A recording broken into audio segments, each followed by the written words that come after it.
Welcome to Harder Than It Looks, Parking Uncovered, a podcast that illuminates real solutions to common problems within the parking industry.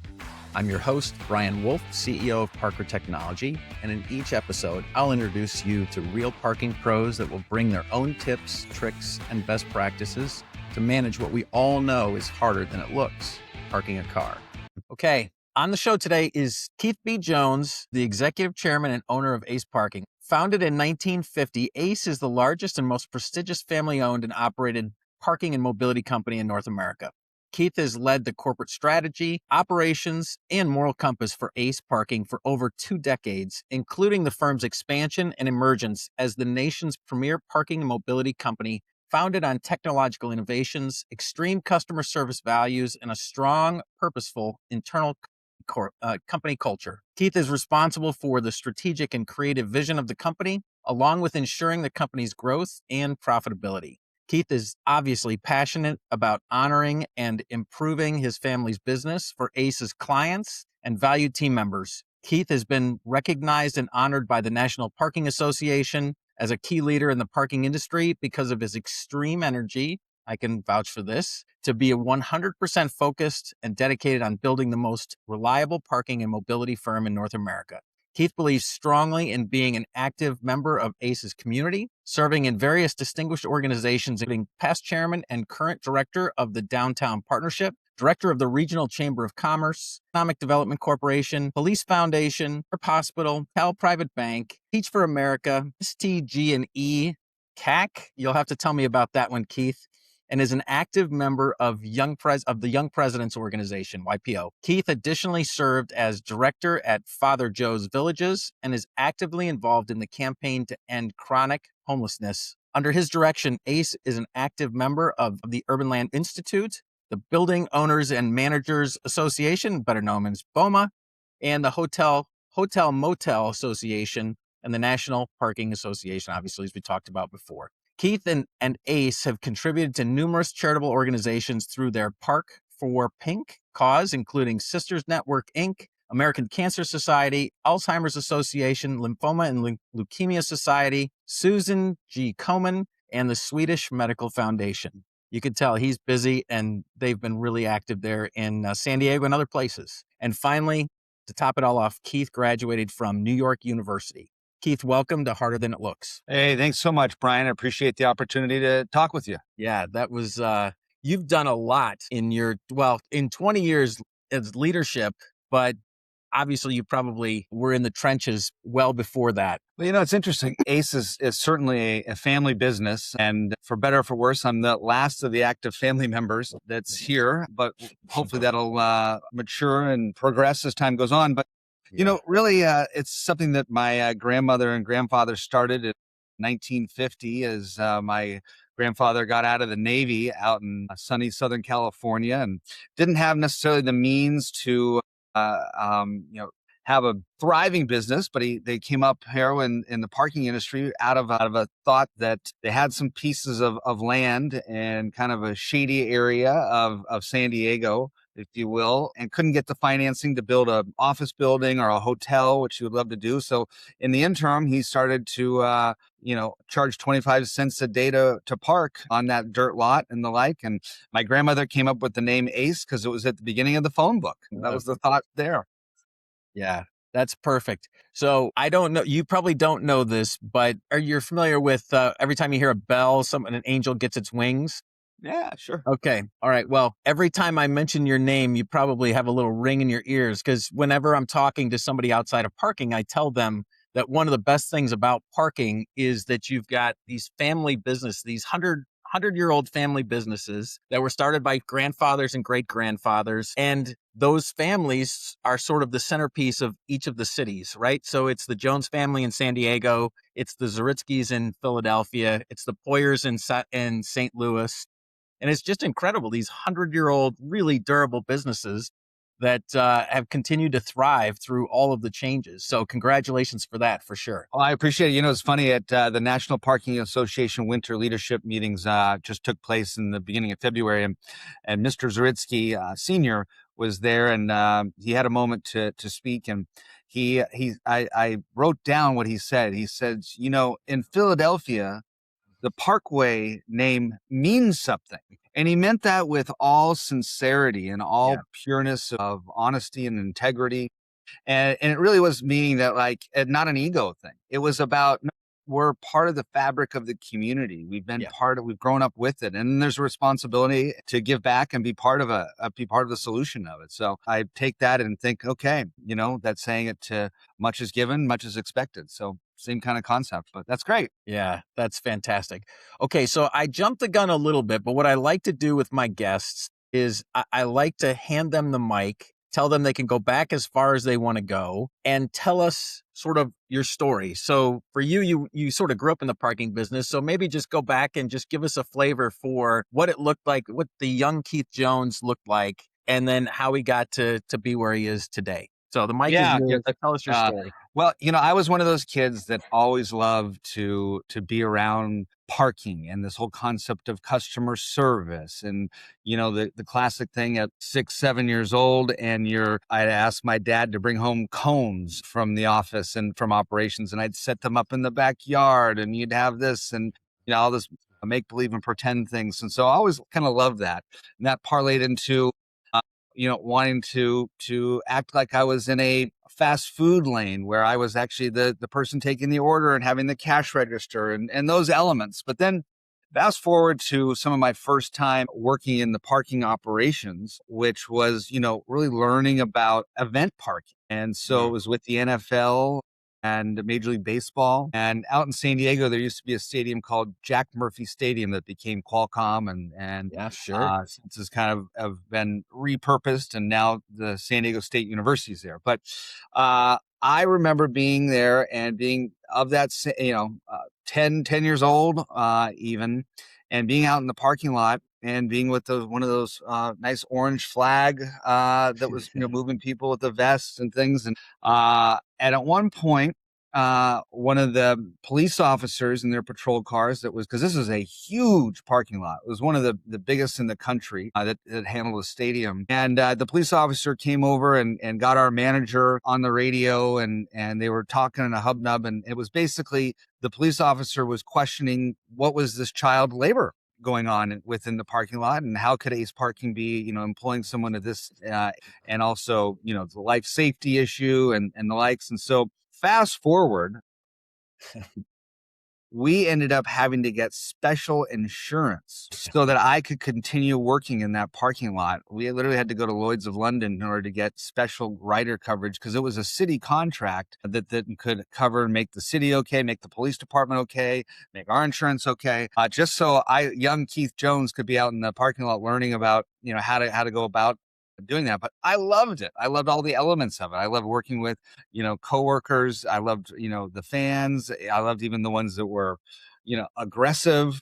I learned a lot. And then it kind of really it bit me knowing that. And then growing up a little bit older, I remember coming to our corporate office, and I would be down at the reception's office.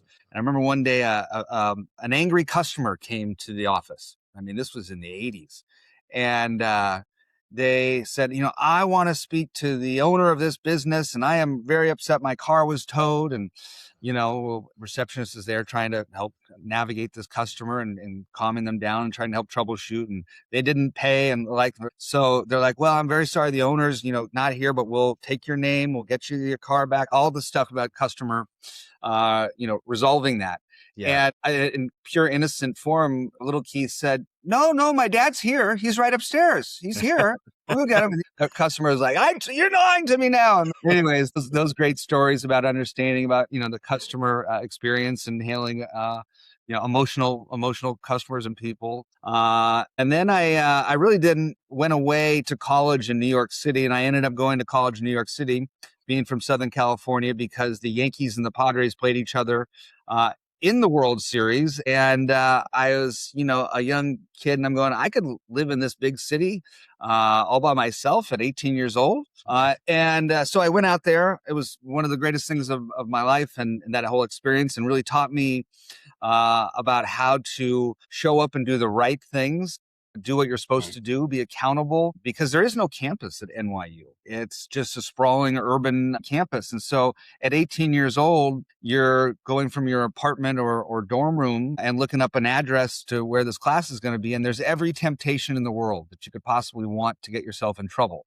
and a reason not to go to class or to do what you're supposed to do. But I somehow, fortunately, understood that no, go do the right things first, do what you signed up to do, take care of business, and it's up to you. No one's telling you to do that, but then you can go have fun. Then you can go do and expose yourself to culture and life and things like that. And so that really then helped me when I came back into the ACE parking, the family business, to really understand about, okay, hold on, being one and this whole concept of nepotism or people thinking, okay, this kid's, very lucky, which I am blessed. And I understand that, but them thinking, all right, it's super easy. Well, let me tell you, this stuff's, it's difficult. And being in a family business is very challenging. But I learned that I had to work twice as hard to make it look like I was barely working. And I had to, certainly I still to this day, whenever I call a meeting, I'm never sitting on one side of the desk and my associate's sitting on the other. I'm always trying to make sure that we're going to a round table, that we're sitting together. It's just ingrained in my mentality. And maybe that was from when I was a little guy and thinking about, okay, this person's already got a chip on their shoulder just talking to me because they think I'm just, the boss's son. But it turned out to serve me well. And it truly, I believe I am a servant leader in a lot of ways, and I take that responsibility very seriously. Yeah. Wow. That is such a great story. I'm so glad I got to hear that. Your servant leadership comes through loud and clear. We're cut from the same cloth. I don't really want to sit at the head of the table. I'd rather sit in the middle. And I try and tell people all the time that my job is no more important than their job. If they don't look good, I don't look good. And hopefully I'm better at some things than they are. And they're certainly better than some things than I am. And together we make a team. So I love that. I love that. Yeah, Yeah. I love that. That's great. great. And, honestly, probably in our roles, no one's going to notice if I don't come to work for a day, 2 days, for a while. But our team, and especially, our frontline associates and team members, that Parker or that client's going to know right away if they're late for their 7 a.m. shift and the likes. For sure. And that almost cements it even more, right? That you need to make sure that they know that they're important to the work that gets done, because those cars are coming whether you're ready or not. Right. For sure. Okay, so I could hear that you had passion for parking early on. Where did that come from? Who instilled that in that? Did you have time with your father, obviously father and grandfather and all of that? But I'm hearing nowadays there are leaders who are having trouble getting their sons and daughters interested in the family business. They want to go off and do their own thing. Clearly, you were attracted to it from the beginning. What was the difference for you? Yeah. Great question. My dad took the philosophy that I'm going to do it through attraction versus promotion. And, see if he's involved. And he told my brother and I, don't come into the business, go do your thing. Don't, encourage you that. But I just kind of took to it. I like all the elements of it. The fact that, at the same exact moment, you need to be the boss, but you need to be the employee. You need to do things and understand about the customers that you're serving so that, you're working for somebody, whether it be the parking customer, the customer that hires either Ace or Parker, and making sure our systems work well. So the client, and that every day is a little different and how that goes about. And then all the different people and businesses that we get to interact with or represent. There's always something new to it. And to me, it's exciting and fun, even though oftentimes, as everyone probably that would be watching this podcast knows, where the parking office is in the bottom of the parking garage, and pipes are leaking, and if the phone works, great, and certainly the cell phones never did, and all those elements. But I just kind of like the grittiness of it. Yeah. While at the same time that customer experience, and even with today's modernization and how really the technology is deployed and automated, and I know you guys talk a lot about this, it still comes down to a customer experience and in there, and so different organizations handle that customer belief and that customer experience in different ways. So I think that's where we can kind of each differentiate ourselves and there's a role for all of us. Yeah, for sure. So we're going to dig into that, to the technology piece for sure. So you've been at the helm for 20 years, and we've seen lots of change in the last 20 years. I mean, I've been in 10, and I've told the story a million times where the first show I went to in 2015, LED lights were all the rage. So there were tons of LED lights vendors in the show hall, right? And now obviously it's evolved, and it's evolving faster. My question for you is, how have you sort of introduced change or tried to drive the organization forward, but also sort of retain the legacy of the business? Yeah. Again, that's a perfect one. So one of the things that I've seen as I think you're talking about, the different trade shows and going to see those LED lights and things, is that certainly whatever the rage is of the flavor of the week, if you will, or the flavor of the decade, those are ones that we got to embrace and we got to learn ourselves about and become masters of understanding which those are. And I remember early on, which was one of them, which was about autonomous vehicles and learning all about those and difference between level 1, level 2, level 3 autonomous. And I'm Yeah. not talking about charging of those, and then that's kind of all slowed down. But Yeah. one of the things I've asked myself through trial and error is going, okay, who are the companies and the tech companies and platforms that we want to associate ourselves with or me learn from, or for us to also present to our clients or to our solutions. And the thing I asked of those companies and those founders is, where do you want to be in 5 years with this? And I got to tell you, most of the time, the real answer is, well, they want to cash out and sell the business and, whatever happens, happens. Yeah. Well, I can applaud them for that, but that's not necessarily something that we want to associate ourselves with, because my plan is to still be here and to still be representing our clients, and whether that be a municipality or an institutional client or a smaller one. And so we're putting our reputation on the line for that said technology, whether it be the LED company that's changing out the light canisters or the charging units or the parks equipment or the different tech platforms on top of those. When no technology in any of those type of spaces is bulletproof. And so Mhm. it's about how are we, who can I call or reach out to when that technology or such fails or needs to be replaced. And if that person that we originally sold it to or sold it from is not there, and it's now, it's on its third iteration of private equity money or whatnot, they don't care. I mean, Mhm. realistically, they don't care like that founder did.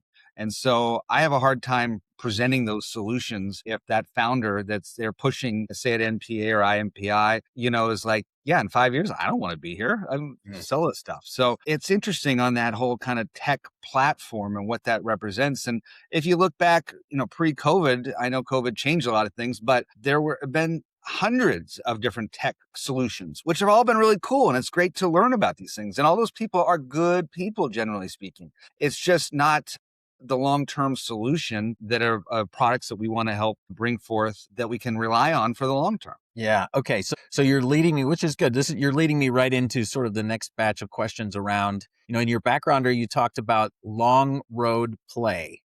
And so the concept of having a long road play for a parking organization. Is that what you were referring to earlier, or is there more to the long road play for you? Yeah, I mean, my sense on a long-term play is certainly that we want to, we want to be here for the long haul. And I want my team members and our clients and our customers to understand that, our organization is focused on the long-term approach. We're not driven by a quarter by quarter initiative on results and things of that nature. And so that, I think, gives more stability, integrity, honestly. And integrity is a big word for me, and not in the traditional sense. While that is key and fundamental about integrity and what probably first comes to mind, but I mean integrity as it runs to like structural soundness. I want to be part of an organization and leading an organization and part of a team that's structurally sound. And so to me, that's integrity. And so that's what we're trying to build with the different tech platforms, and certainly what you at Parker are doing as well within that kind of integrity. And so if we lead with integrity, good things will transpire. And also probably several of your viewers here understand that while we're in the customer service business, oftentimes we're in the customer recovery business, customer Yeah. service recovery business, Yeah. because when that tech fails or there's a user error or whatever the challenge might be, It's how do we recover? How do we solve the problem and triage that immediately? But then how do we fix it long term and that user experience? And so even if the technology is working well, but the customer isn't engaging it in the right way, well, then there's a flaw there. But if it's built on integrity, you got something to work with. Yeah. I love that. One of our core values is honesty and integrity. And I've described integrity exactly the same way. It's Yeah, I about love it. Yeah. structural soundness. Yeah. I love it. We see the world the same way. Okay. So now, given that you've led through these changes, like, can you think of some examples where the investment or the decision you made didn't pay off immediately, but proved to be right over time? Yeah.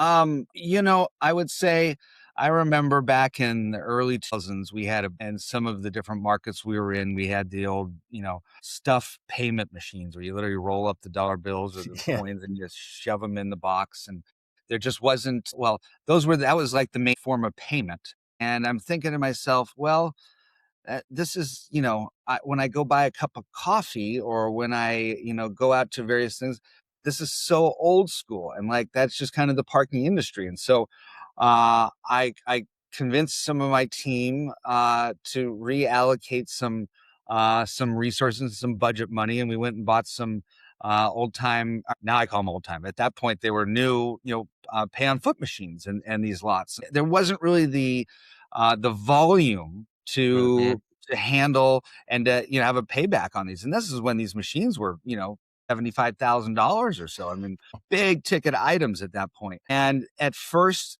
at the first few months, first 3 quarters are going by, and they're getting just a little bit of volume. And no way are they going to fit the amortization schedule that my accounting team is put together. And this is a little aggressive. I'm bleeding edge here. But then Yeah. all of a sudden, after some time, we started to see, oh no, this is working. And then the other lots that are on the intersection that were not operated by Ace, that still had the old stuff machines, those customers started migrating over to our lots. And then the volume started picking up and the revenue started picking up. And then we're doing more revenue than we ever were with the old stuff machines, or not machines, stuff boxes. Yeah.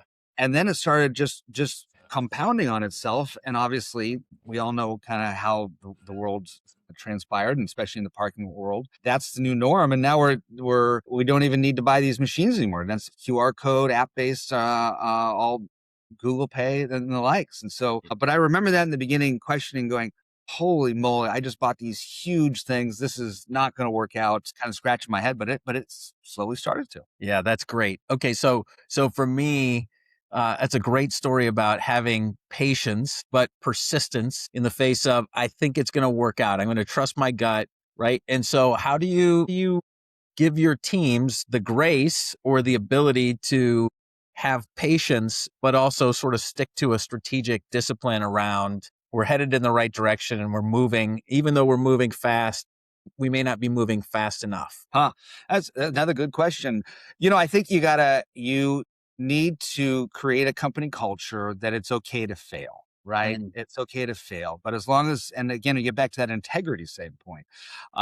If we're honest and open about what we're trying and what does and doesn't work, then it's all right to fail. And what can we learn from that? And, when do we bring that forth and talk about it as a group? When do we kind of just bring that forth and talk about it with our supervisor? When do we bring that forth and talk about it with a client and saying, hey, we tried this or that and this didn't work? And I really do find that honesty built upon on this integrity is you're going to have more grace and leniency, if you will, in order to try certain things out. And so that's what it's kind of is all about right now. And I think that it's the people that make the difference in this organization, in your organization. For sure.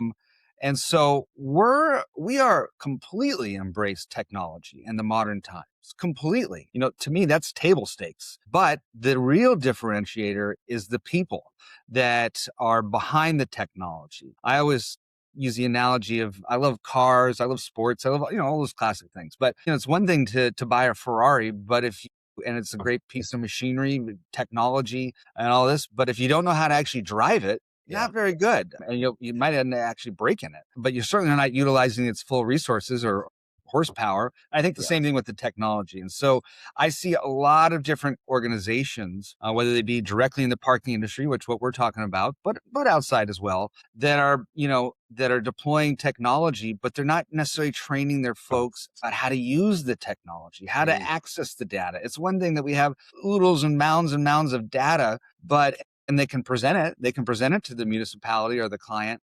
But if the actual team member that's accountable for running that technology, or in this case, in that example, running that Ferrari, if they don't actually understand it, then it's no good. It's no good at all. And so I'm seeing there's a real opportunities for organizations like ours, like Parker and ACE, to really make a concerted effort around how are we teaching our folks how to leverage and use that data, that technology, in order to really create something special. You can't just deploy the technology and walk away. Yeah, for sure. Okay, so again, you are a great straight man. I can tell you that for sure. You are leading me right down the list of questions. This is good. So I was doing a little homework for the podcast, and what struck me is you really do have a very comprehensive and what appears to be a very complete technology stack for your customers. And so from the outside, it looks like you're lean more towards build than buy. I could be wrong because I don't know the technologies behind it, but I'm curious, there is this ongoing debate for parking operators. Are they going to be excellent builders of technology, or are they going to be excellent consumers of technology? I wonder how you think about it there at ACE. Yeah. Well, I'd certainly say great question for the industry as it relates. So we have this platform called Deep Blue, which I believe is what Sphere and SP was doing and was trying to do before kind of they went off in a different direction. And more power to them. But our platform, Deep Blue, really is one that is one that I identified that we've got a dozen or more different platforms that we had built internally, but they were all kind of operating, I don't want to say in silos because they were communicating with each other, but our manager, our folks, our team members didn't necessarily look at them all together as like a blanket, and they looked at them as their own systems. And I really went to our team and it's like, we need to develop something in this platform that they look at this as like one dashboard. And so that's really what our Deep Blue technology platform is. It's this one dashboard that brings in a variety of different, very key elements of what they are accountable for, and ultimately we're accountable for, and I'm accountable for, as it relates to parking occupancy, parking revenues, all of those things, but also the other side of expense related and how you drive those things. Then also a dashboard on the technology and the uptime of it, or the fail time of it, and how we're doing that, and everything from trends, and then how we're entering in payroll, and how we're entering in monthly parkers, and how we're all those elements. And so it's a one-stop shop on there. So that's one that we really have built internally. But I also think from a technology standpoint is, no, we don't want to create everything, because there's a lot of great tech companies out there, and a lot of people and companies that are a lot smarter than us, and me specifically. And so I'll do business with them and create things with them.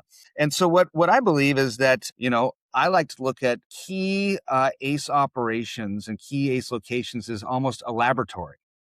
And that we can go in and try certain things. And so we've identified certain of our locations as kind of being that ones that could be a laboratory, a test case, if you will, for different tech stacks and the likes. But then, you get down to kind of the traditional thing of like park systems, or whether it be intercoms or the likes. And I look at it as, all right, it's more geographic centric than the actual tech alone, because as I think you and I both agree, tech is incredible, but it's also, how is it being supported? And so a park system or tech might be really good in this part of the country, and in a large part because of the way it's supported.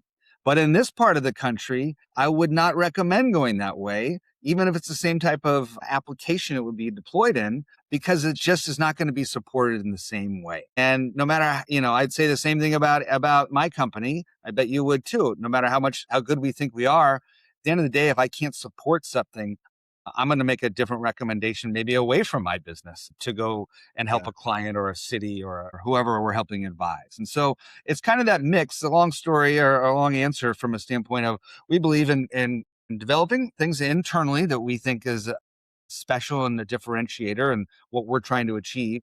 But at the same time, absolutely, there's some really smart people out here in our shared space, and love doing business with them and understanding, and they make us smarter. But it's also, how are they supported geographically? Yeah, that makes perfect sense. I've heard it time and again, and obviously it makes sense that if you can't get support for some of the equipment that you drop into your facilities, it's inevitably going to break for some reason, right? Either somebody's going to run it over, or it's, in the 1 in 100 times that it fails, you've got to be able to support it, which makes perfect sense. So that also then, you said something that made me think about how you choose geographies to go after from a ACE parking geographic footprint perspective. How do you choose geographies? What do you think about when you do that? Yeah. Well, when I started in the business full time, ACE was really a southern, southwest company, and focused here. We believed, this was kind of how we'd find success. And prior to that, my grandfather and grandmother really believed that all of our clients, they needed to, ultimately be friends with them and build that kind of rapport and that relationship with.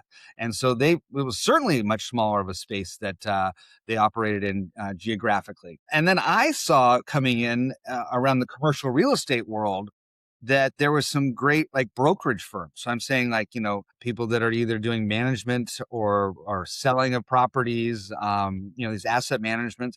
And there's some stellar regional companies, but they were all being bought up by Cushman, Wakefield, or CBRE, JLL, and this consolidation of the happening. And that was what was going to be transpiring in the parking business as well. Yeah. And a large part was because, these building owners would come in, they go, yeah, they got a great relationship with this local, very knowledgeable person, but you know what? I do need to have the reach that CBRE has and this kind of national global footprint. And no matter how much I like you, Brian or Keith, I got to go with these guys. And so I saw, like, okay, this is an existential threat. So we need to grow and be able to go anywhere our clients need us to go. And that's kind of how we kept expanding and going where we are.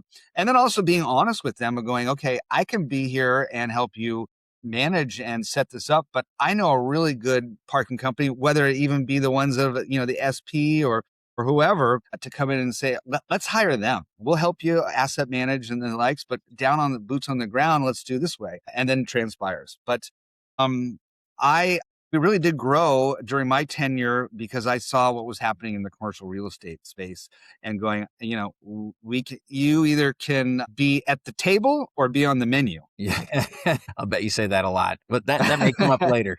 That's good. Okay, so yeah, you talk about these big companies. You mentioned PE firms earlier. I wonder, from your perspective, family owned versus PE, what's the big difference?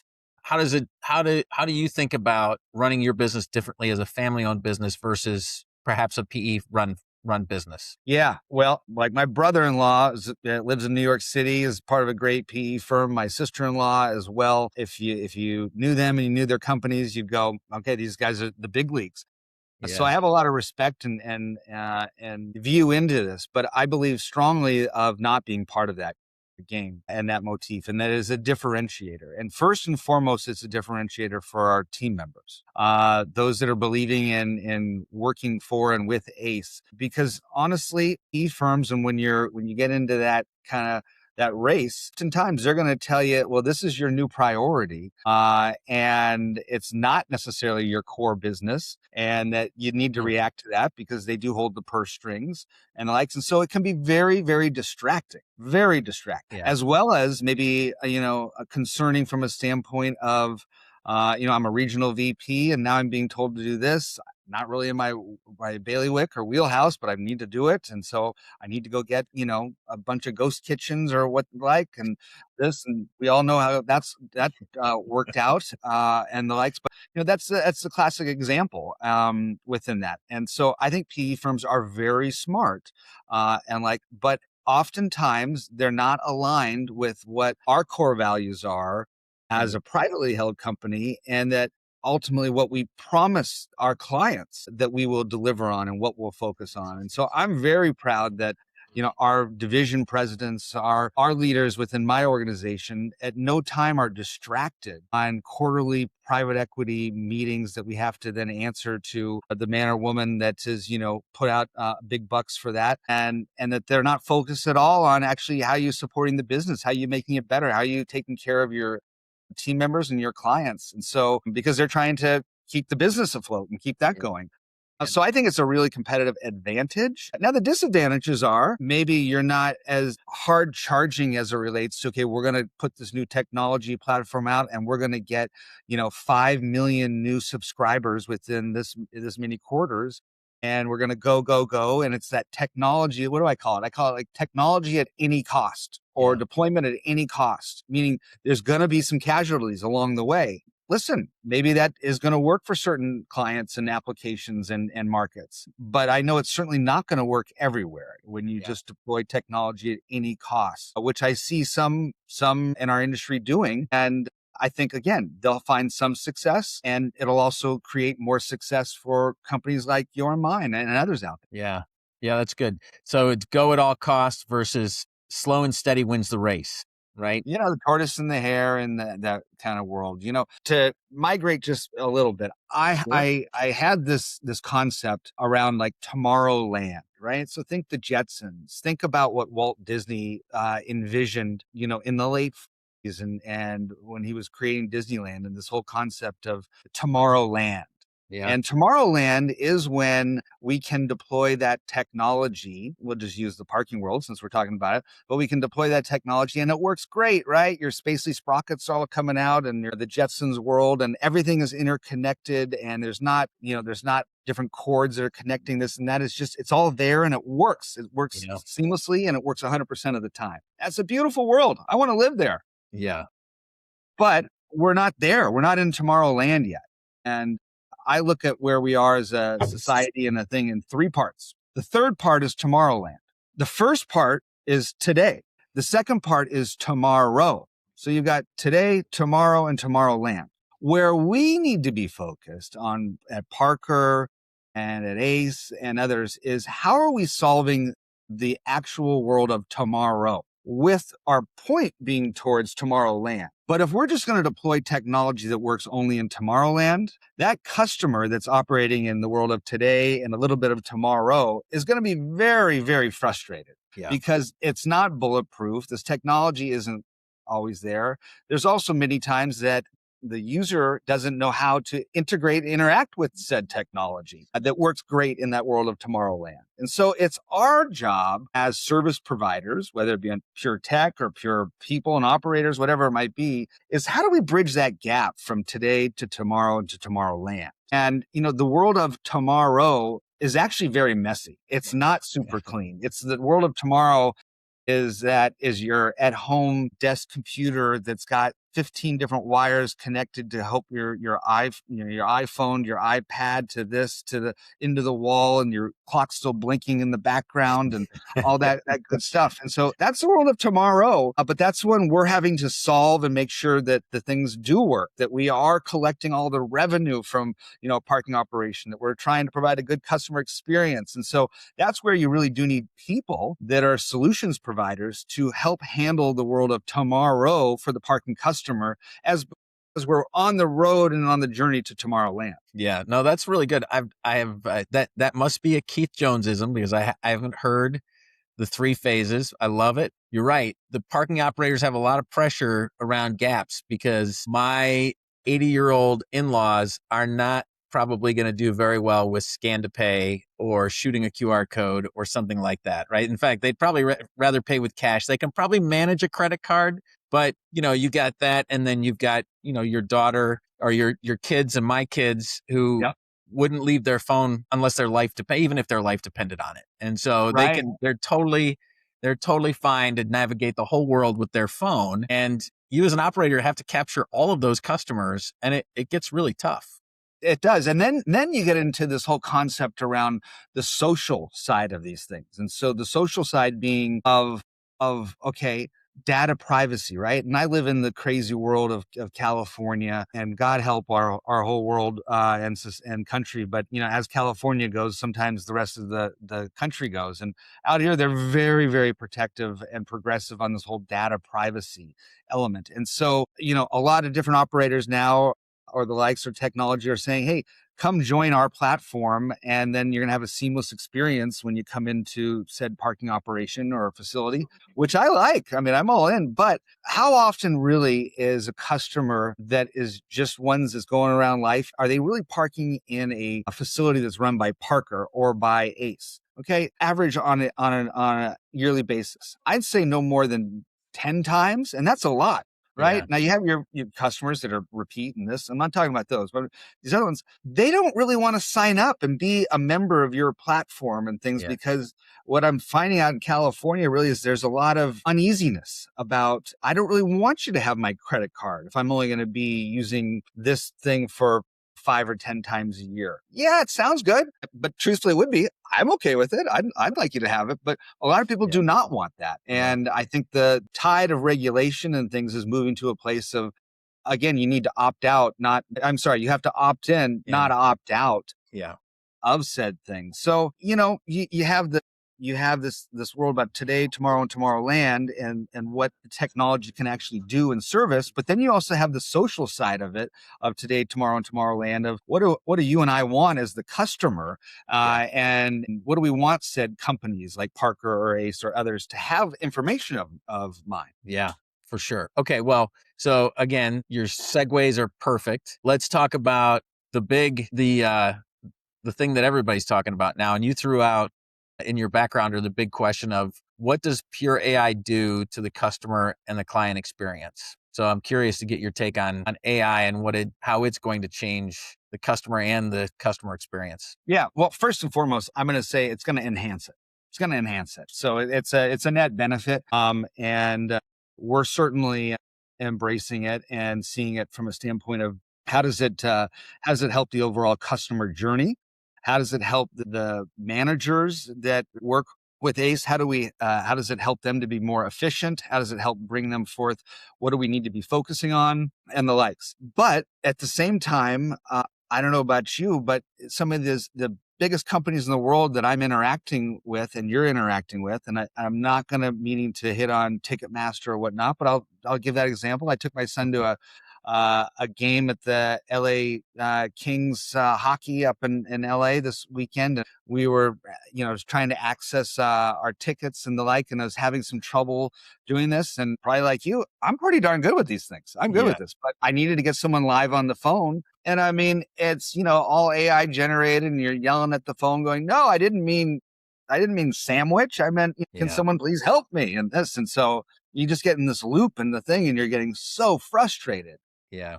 And so what a horrible, for PC words there, but what a horrible customer experience. And that's AI that's delivering that. And that's with one of what I consider, premier companies in the world. And they have customer data, and they know all of my history, and they know all these things, and they can't solve it. Yeah. So what's to say, little mighty companies like Parker or Ace or others in the industry here, that we can solve it, easier or better or cheaper or more efficiently than they can. Yeah. And so I just question, and I know this is a big deal for you personally as well. It's that intersection and interconnectivity of AI tech and the human experience, and to ultimately that a human is accountable for this. Yeah. I'm all for setting up systems. Let's set up the systems, and AI is going to help set us up great systems, but not at the expense of people, to help make sure those systems are working well. Yep. We couldn't agree more. There are lots of really neat things that AI can do today. Back to your today, tomorrow, and Tomorrowland. And we've got to do our best to protect the customer's experience, the integrity of the system, while using AI to enhance it. But ultimately, you got to be able to tap out and get to a human. Right. Technology is good. Not even say, actually, technology is great. AI is great, but up to a point. Yeah.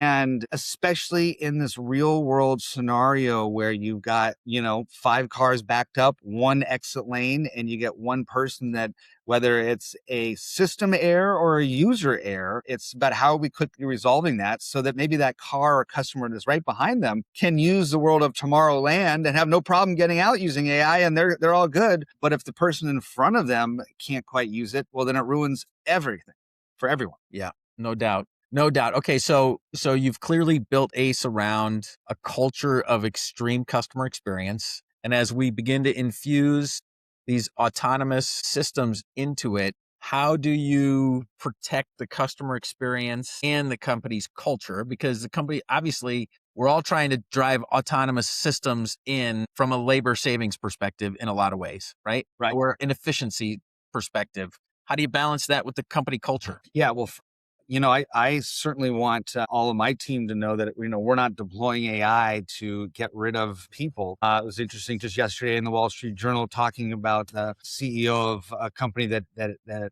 houses Square, and they just let off, a few thousand, or maybe it was a couple, it was like 10,000 people. And they're like, listen, we're just the first of many companies doing this, and we're not hiring these people back.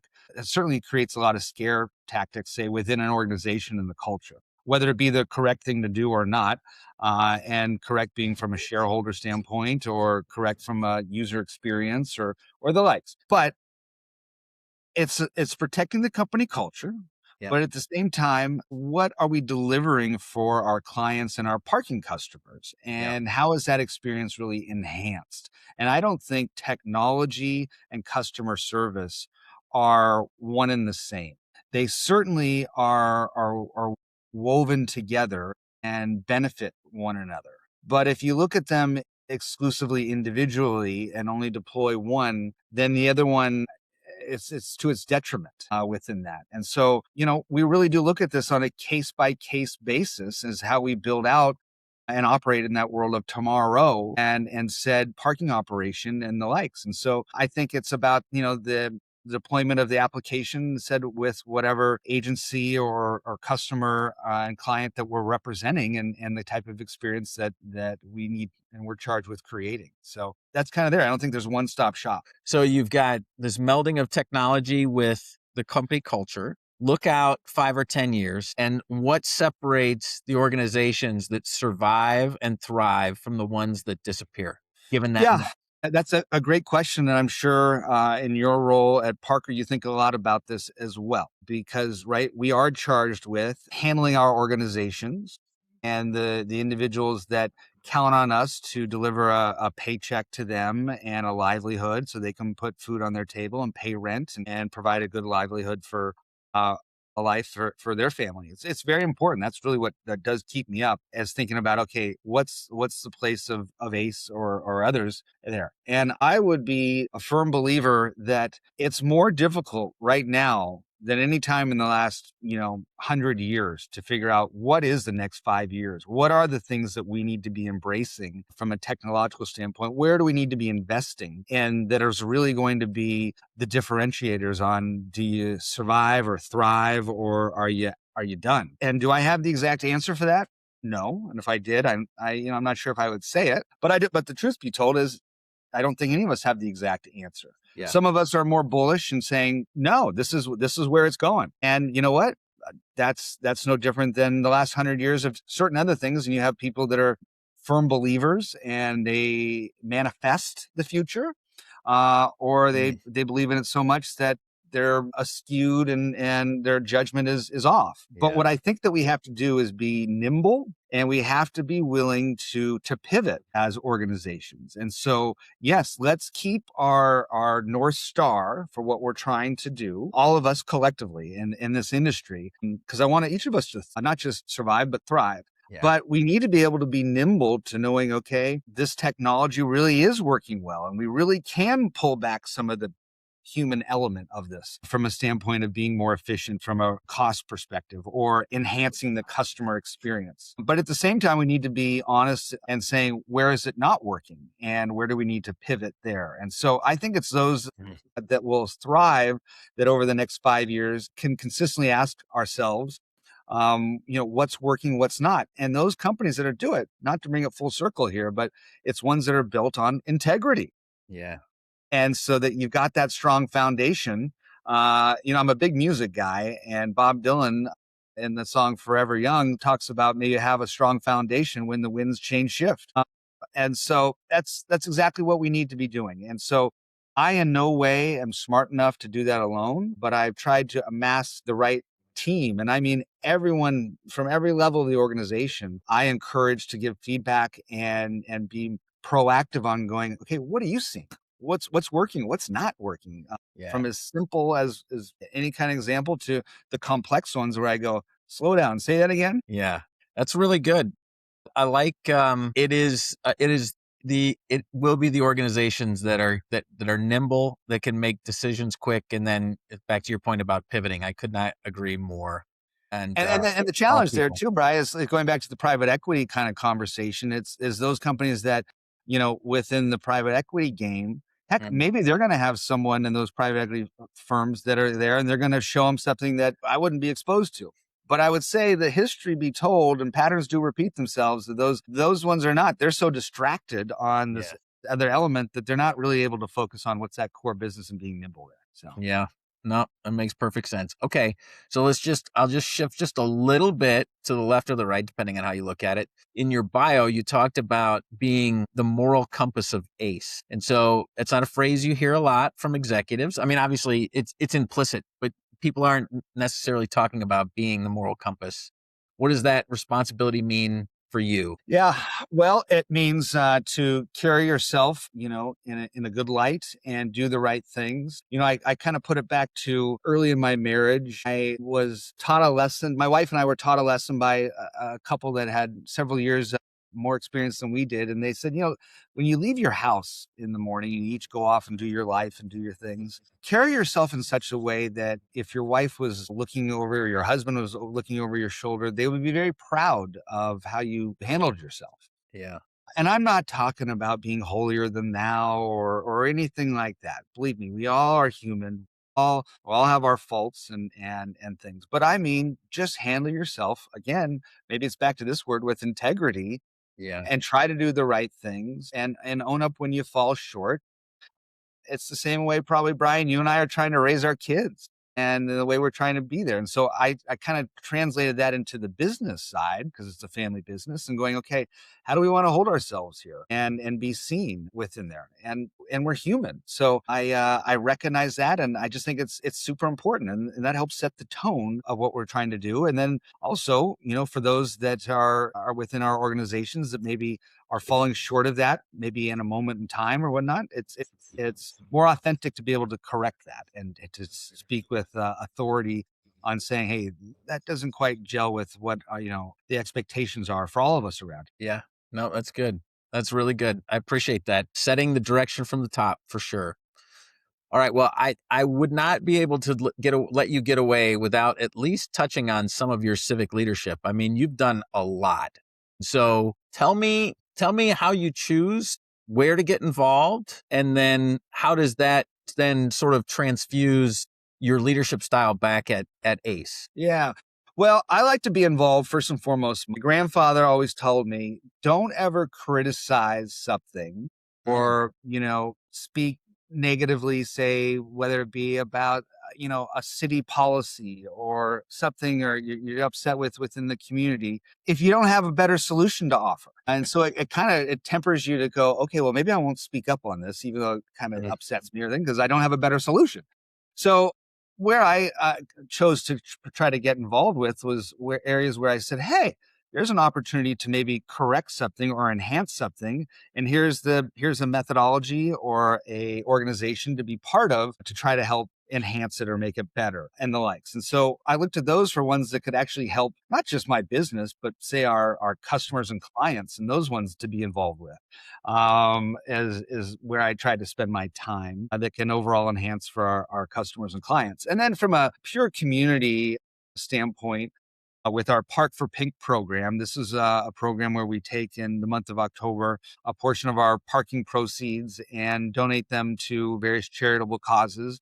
generally speaking, around cancer. And this started when, again, early in my marriage, my wife was diagnosed with a form of breast cancer that was very unique. And I saw as within the larger community, whether it be within ACE or the parking community, a lot of people had stories similar to the journey that my wife and I were on and undertaking. And that was very helpful. And then thought about it and I go, well, geez, I got this pretty cool company and a good platform and stage and microphone, if you will. Why didn't I turn this in and as an opportunity and have fun with this? And so it really became about an awareness thing and a company culture. We changed all our blue logos to pink in October and we talk about it and people come up and tell me their stories and the likes. And then we can give and donate back for cancer care, research, those afflicted by it and the likes. And so that was another way, but it was purely personal. Yeah. But it's turned out to be way more than my wife's and my journey or story. We're just a small little snippet of it. And unfortunately, it affects so many people, but it's a cool opportunity. And that's kind of how I chose to spend my time in both those elements. Yeah, that's great. Well, I suspected there would be some personal involvement because obviously you've been involved in leukemia and lymphoma and GCOMN. So I suspect that there's a personal story to it. Hopefully your wife is fully recovered and Oh, she's yeah, on her way. we're everything's we're blessed, and but a lot of people are affected by this and other things. So certainly, I know for all of us that have been around in the parking industry for more than 5 years, we know what COVID did to our Yeah. industry, and Yeah. I was proud of how we all kind of came together as much as we could as ones in the same industry, and we're also competitors and to some degree, but we all came together and I think it's made us stronger in how we've come at it. Yeah. So it's one that we all got to be rowing in the same direction, and we do want to look out for one another. And I think it's the same concept here within going from the journey from today to Tomorrowland. How are we helping one another and learning from each other? For sure. Okay. So that makes me think about generational change. We were chatting just before we got on here that your oldest is 11. Is that right? Yeah, my daughter Ella. Yeah. Okay. All right. And so how are you thinking about generational change? You're obviously third generation Jones family member to run the business. How are you thinking about generational change for Ace Parking? Yeah, well, a great gift for me would be is to be able to have enough intelligence or be surrounded by people that are much smarter than me to help, carry this business forward to give her a chance to be here and run this if she wanted to one day or have that opportunity and chance to do that if she earned it and the like. And so, what that parking world looks like as our children, or in this case, my child, becomes of age and becomes there, I don't know, but I think it's going to be awesome and one that, if we're diversified enough and nimble enough, we will persevere and we'll survive and keep recreating ourselves to provide a tangible solution that clients want to hire us for and we can bring forth good solutions. And so what that version of Parker looks like or ACE looks like or others organizations that are watching this will yet to be seen, but I know that we all are care and we're passionate enough that we want to be part of it. So just on the way to school this morning, my daughter asked me, she goes, "What were you guys talking about last night at dinner about oil prices and things? And are we at war, Daddy?"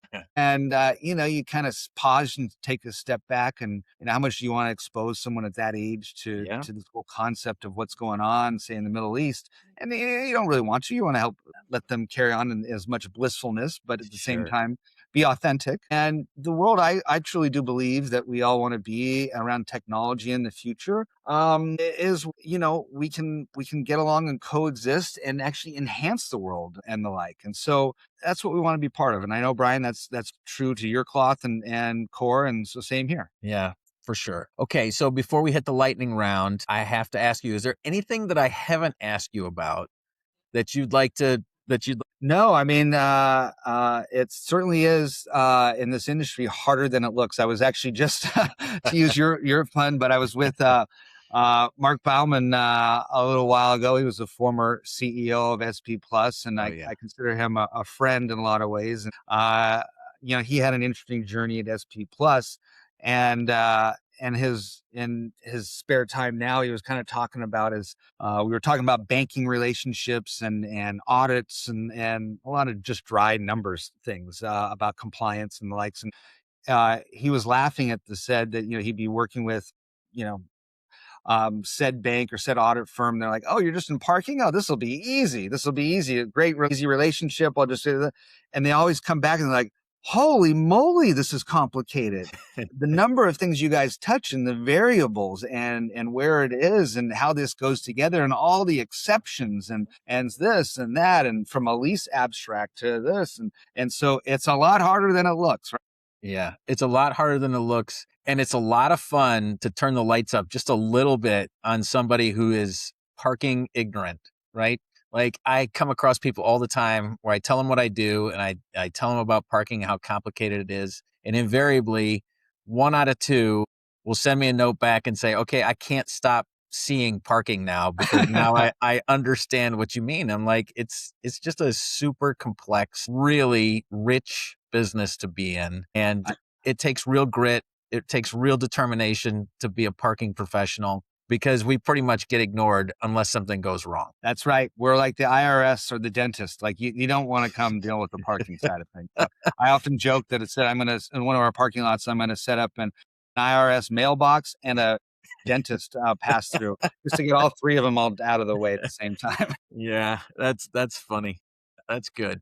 All right, so let's go to a fun part of the podcast. I call it a lightning round. You don't have to be super quick with your answers, but I ask everybody the same 6 questions. So my first question is, what phrase is Keith Jones known for? So someone speaks this phrase down the hall, they know it originated at your desk. Well, it would probably be around today, tomorrow, and Tomorrowland, if you will. So I'm all about that. I'd say that. Yeah. You know, what I love as I'm processing it more, what I love more now is it gives you an opportunity to have the conversation in real time about, are we talking about today? Are we talking about tomorrow? Are we talking about Tomorrowland?